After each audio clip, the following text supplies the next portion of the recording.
Welcome back, where today we're looking at the very small, but albeit very important, update 4.1.1 for Battlefield 2042, and talk about how all of these upcoming changes will affect the game going forward, as always. There aren't that many changes to talk about, but there are a few substantial ones, so let's jump straight into it. First of all, we now have all chat between teams.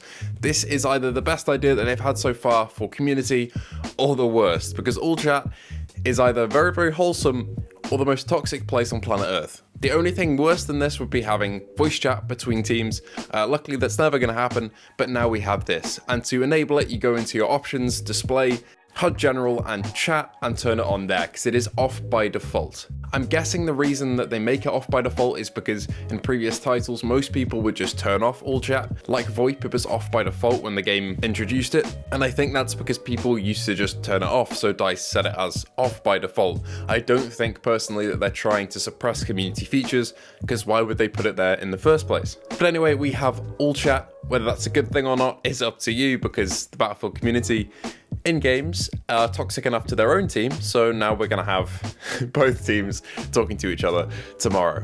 Next up, we have another chat issue that was resolved, and I've actually seen this in my own playtime, is that on console the chat box had an input to change the visibility, but that input was unassigned and there was no way to change it. You couldn't assign the input to any button to actually change the visibility of chat, but that's now fixed, and overall inputs can now be assigned to anything via the edit control or mapping section in the menu. This is great to see, because I know a lot of people have been having problems with inputs and input mapping over the last couple of weeks, and hopefully this should resolve all of that and you'll be able to map whatever buttons to whatever inputs and you should be sorted.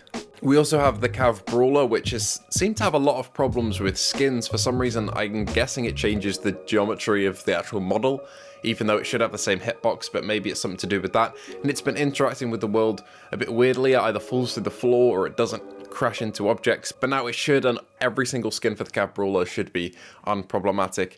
And you should be able to use it as normal, no matter what skin you have running on it. It's been a really weird bug on that one. I don't know why it's that vehicle in particular, but everything should be smooth sailing for that one from now on. Speaking of vehicles, the second and third weapon stations, like on the CAV Brawler or on the MAV, have now been fixed so that players who were trying to select equipment and attach it to those stations couldn't, so now they should be able to just fine. I have not run into this personally, but I haven't really touched my vehicle loadouts since I set them way back when, except for a few specific vehicles that I've leveled up, so maybe this issue was persistent. Let me know if you run into it in the comments below, but personally this isn't a very big one for me, and it was fine. But for people who did run into it, that's now been sorted. Similarly, some players seem to lose access to the APS Shootdown Sentinel. This is another bug I wasn't aware of. I do run Irish and Hazard Zone fairly frequently, but I never ran into that bug. But if you're running Irish and found you could only put down a shield, that was actually a bug, and now you should be able to use the Shootdown Sentinel all the time with no interference. Now, one change that seems to be small but I actually really appreciate is the last one on the list, and that is the damage stat at the end of the round has been adjusted to be shown less. Essentially what this means is that at the end of the round, you'd see your whole squad, or the top squad, and it would show the damage displayed for each person occasionally. It'd be your stat like flags captured, or kills, or revives, but it would say damage dealt, and I had instances where the entire squad would have damage dealt, even though they technically had stats that they did much better in, like revives or captures that were more significant, but they just showed the damage dealt for that player. We had a similar issue back at launch where you'd get, say, 2 enemies spotted instead of your 48 kills.